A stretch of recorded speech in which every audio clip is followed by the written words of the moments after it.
आता पाहूया टॉप 9 राजकीय बातम्या। 1947 नंतर देशात इंदिरा गांधीच कर्तृत्ववान पंतप्रधान। इंदिरा गांधींनी देशात अनेक बदल घडवले। शरद पवारांचं वक्तव्य। कर्जमाफीसाठी योग्य वेळ कधी येणार हे पांडुरंगालाच माहिती। शेतकरी कर्जमाफीच्या मुद्द्यावरून संजय राऊतांसह सुप्रिया सुळेंचा निशाणा। वारीमुळे रस्ता जाम होतो, मात्र आम्ही नमाज पडल्यावर तक्रारी करतात। अबू आझमींचं वादग्रस्त वक्तव्य।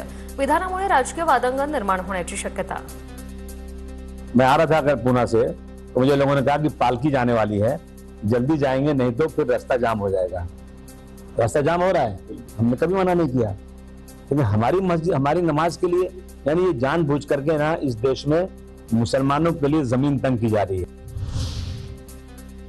अबू आझमींना वादग्रस्त वक्तव्य करण्याची सवय। वादग्रस्त वक्तव्य करून प्रसिद्धी मिळवतात। मुख्यमंत्री देवेंद्र फडणवीसांची प्रतिक्रिया।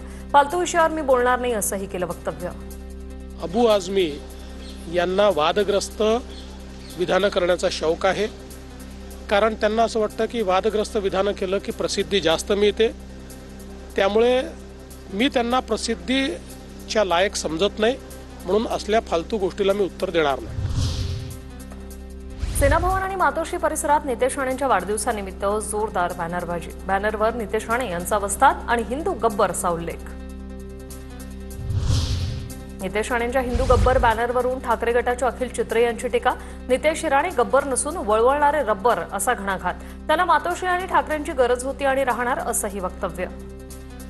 अरे हिंदू गब्बर म्हणजे काय आहे? आता तो हिंदूंचे विलन आहेत काय आहे? गब्बर हा विलन होता म्हणजे ते काय हिंदूंचे आता ते असतील गब्बर बिब्बर, हिंदूंचं काय मला माहित नाही, पण ते वळवळणारे रब्बर आहेत हे नक्की, कारण रब्बर कसा वळतो कसाही। ठाकरेंच्या शिवसेनेची शिवसेना भवनासमोर बॅनरबाजी। पुन्हा ठाकरेंचं सरकार येणार, जय मा कामाख्या देवी बॅनरवर आश्रय। ठाण्यात शिंदेच्या शिवसेनेने लावले उद्धव ठाकरेंना डिवचणारे बॅनर। कमॉन किल मी ऐवजी कमॉन सेव्ह मी अशा आशयाचे बॅनर। सेव्ह मी म्हणाला असता तर शिंदे मदतीला आले असते असा बॅनरवरील आशय। आपण कुणावर आरोप करतो त्यावर कंट्रोल ठेवला पाहिजे। शिवसेनेत असताना मासाहेब होत्या, नंतर रश्मी वहिनी आल्या, त्यांनी हस्तक्षेप केल्याचं मला कधी आढळलं नाही। भरत गोगावलेंच्या आरोपांवर भुजबळांची प्रतिक्रिया।